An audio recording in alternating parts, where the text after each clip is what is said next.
Good evening, gentlemen. Sorry this is a little bit late, but this is your game week 21 review. It was Huller's duty to do, but seeing as though he seems to be off videos for a while, I was second highest scorer, so I said I would do it.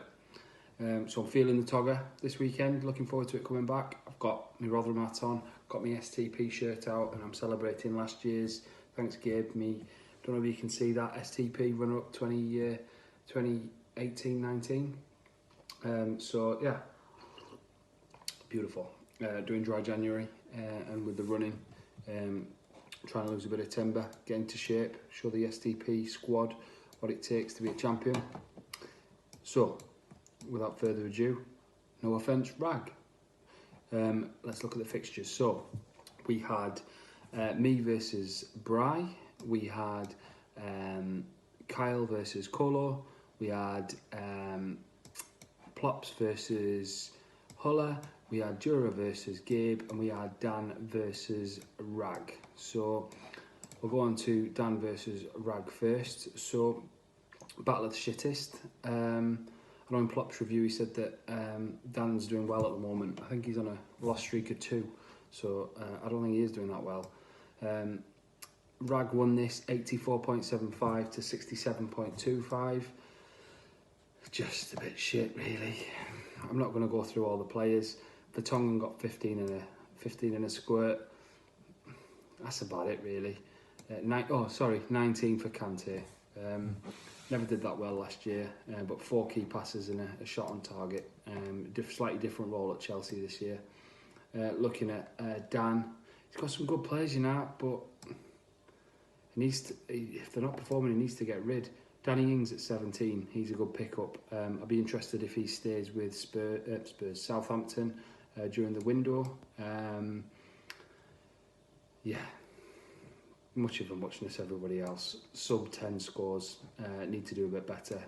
He put 15.5 on the bench with Declan Rice, but you wouldn't ordinarily start him, I don't think.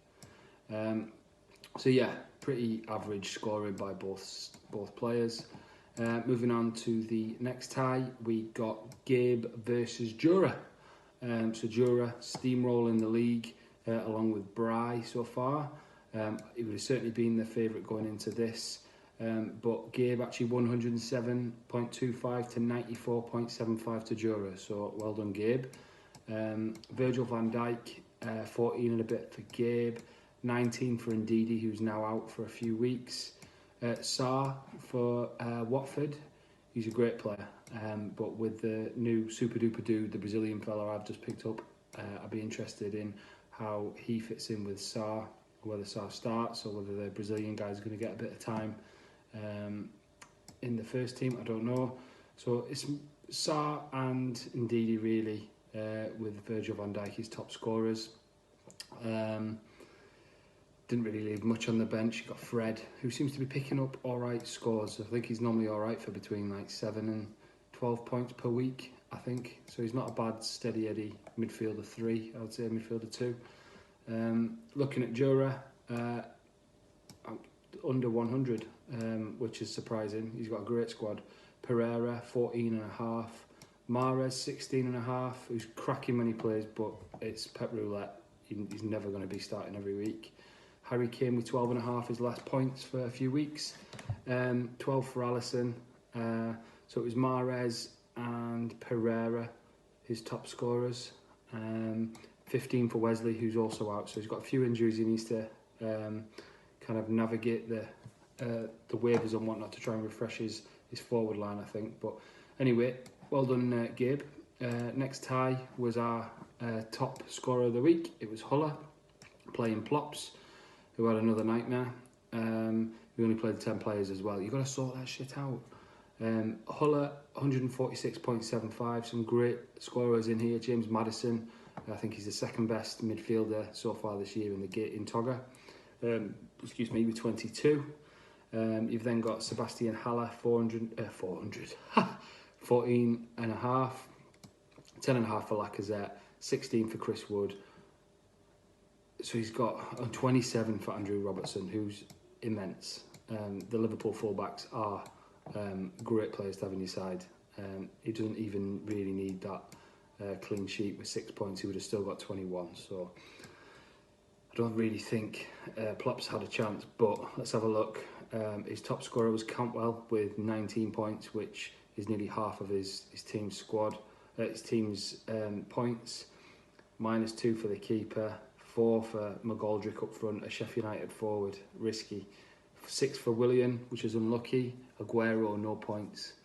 I think he might be the one that didn't start, that made him have 10 players. Pereira, Todd Cantwell, 19. Wan-Bissaka, 0 points.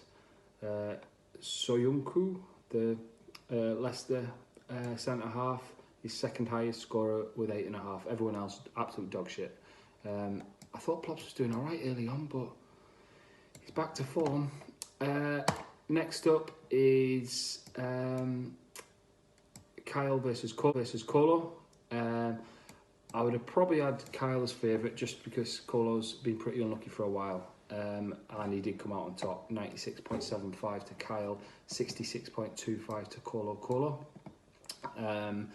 Looking at Colo, not bad players. Philippe Anderson, 17 points. He'll be great now for the next for the rest of the season. I think he's got a good, as long as he plays. I think his average points per game is over 10.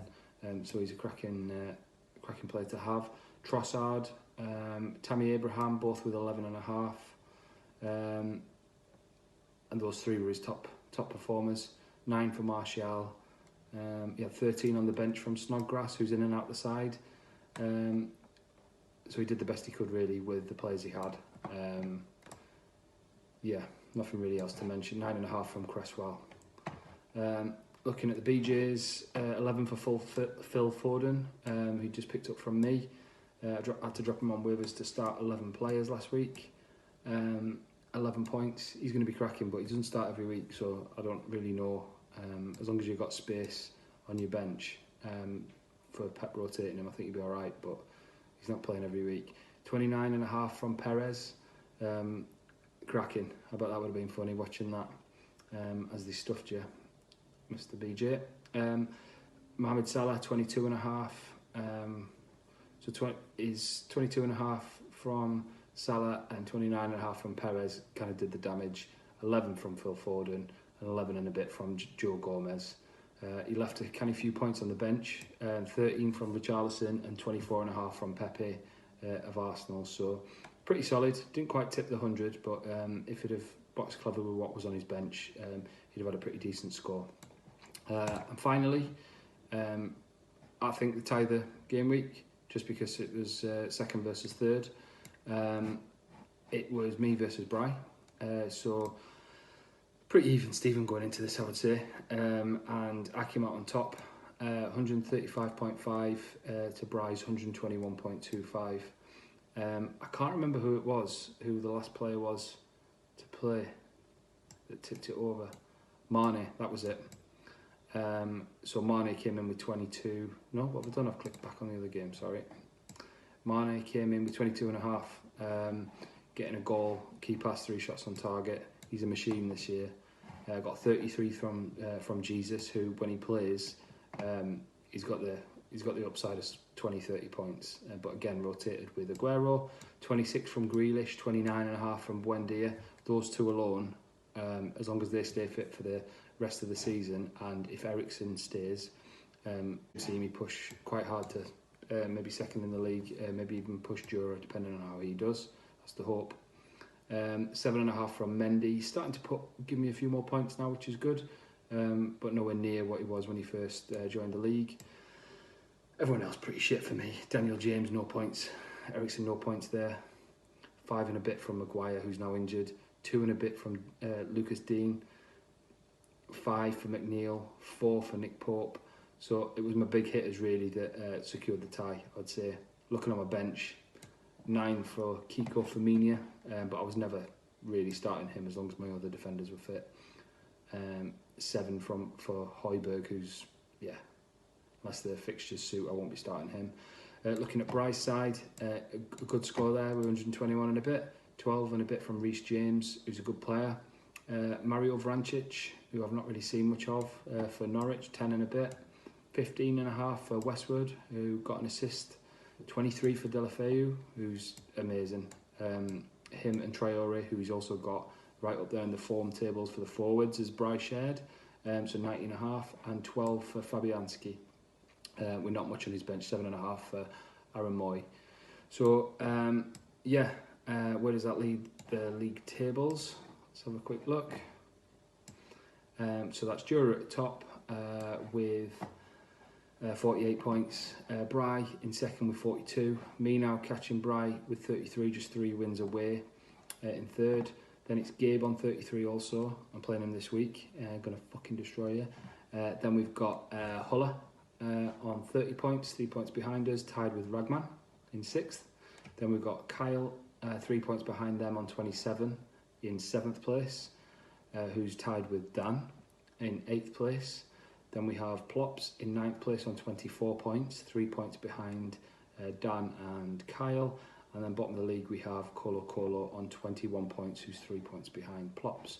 So there's a lot of positions still to play for, a lot of people tied. You've got 1, 2, 3 people, or 3 pairs of people on the same points. But what I will say is I'm coming to get you, Bry, coming to get you, Jura. 5 game unbeaten streak, I think it is, looking to make it 6 by destroying Singapore and Gabe. I'm still in the cup. It's all STP, guys. Happy New Year.